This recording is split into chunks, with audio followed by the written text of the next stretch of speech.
तर रामकृष्ण हरी मंडळी, हिरव्या ताज्या मिरचीचे मस्त तुकडे करून बनवलेले डाळ मिरचू ची रेसिपी आवडली का तुम्हाला? चला, आवडल्यास तर रेसिपीला सुरुवात करू.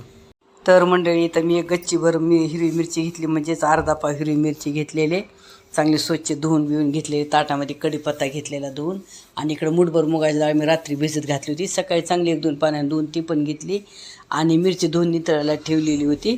तर निथळ्याच्या नंतर चला म्हणलं आपण त्याची देठं काढू, कारण देठं असतानाच मी धुवून घेतलेली होती.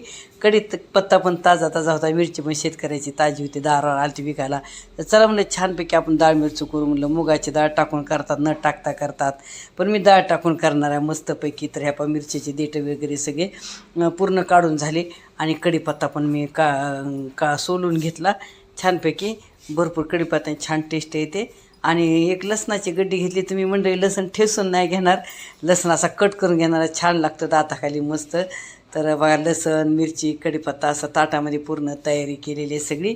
आणि चला म्हणलं आता इथं मी गॅस पेटवायची तयारी चालू केली. तर मी काय करणार आहे, इथं गॅसवर करणार आहे, कारण आता पावसाळा दिवस आहे, बाहेर कधी वारं वादन असते, म्हणून आता मला चुलीवर थोडंसं पावसाळ्याचं चूल आता कमीच पेटवण्यात येते पावसा पाण्याचं.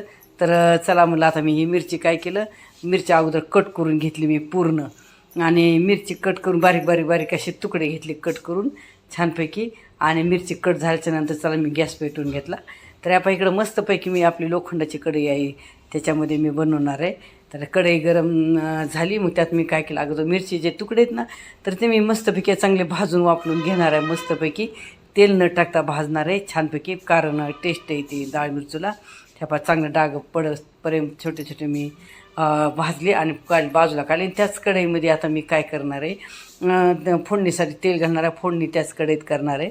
तर पाहता हे मस्तपैकी तेल टाकलेलं आहे, आणि जास्त पण तेल नाही टाकलेलं आहे, कमी पण नाही, असं थोडंसं आपल्या ह्याच्यानुसार टाकायचं. तेल गरम झालं मस्तपैकी, त्यात मोहरी टाकली, मोहरी छान तडतडली, नंतर जिरं टाकलं, नंतर कट केलेला लसण टाकला मस्तपैकी, कढीपत्ता पण टाकला. तर छानपैकी लालसर होईपर्यंत मी हे तिन्ही पण सगळं परतून घेतलं, जिरं मोहरं कढीपत्ता हे लसण.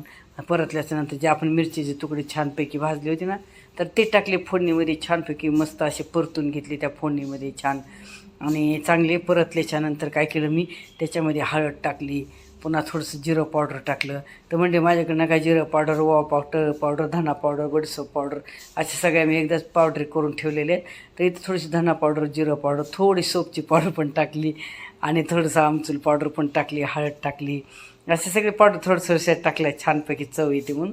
आणि त्यानंतर मी काय केलं, भिजले जी डाळ होती ना, ते डाळ पण टाकली त्याच्यामध्ये, मी धुवून ठेवली होती अगोदरच. आणि चला म्हणलं डाळ टाकल्याच्यानंतर थोडंसं परतून घेतलं छानपैकी. आता हे चांगलं एकसारखं परतून घेतल्यानंतर आता यात काही चवीनुसार मीठ घातलेले. तर मीठ घातल्यानंतर छानपैकी परतून घेतलं. आणि माझ्याकडं शेंगदाण्याचा कूट आहे, तर थोडासा मोठा मोठा भरडभर शेंगदाण्याचा कूट पण घातला त्याच्यामध्ये. आणि छानपैकी असं ते चांगलं पुन्हा नंतर खालीवर केलं, भरपूर असा कूट घातला होता. तर छान म्हणलं, तुम्ही नाही घातला तरी चालतंय, घातला तरी चालतंय. तर शेंगदाण्याचा कूट पण छानपैकी असं परतून झालं मस्त. आणि झाल्याच्यानंतर काय मी ताट ठेवलं, आणि ताट चांगलं वाफीनं, आणि म्हणजे नाही का याच्यात एक थेंबसुद्धा पाण्याचा मी टाकला नाही, न टाकता डाळ मिरचू फक्त भिजवलेली डाळ टाकलेली ना, तर पाण्याचा अंश नाही. छानपैकी परतलं, एक वाफ काढली छानपैकी.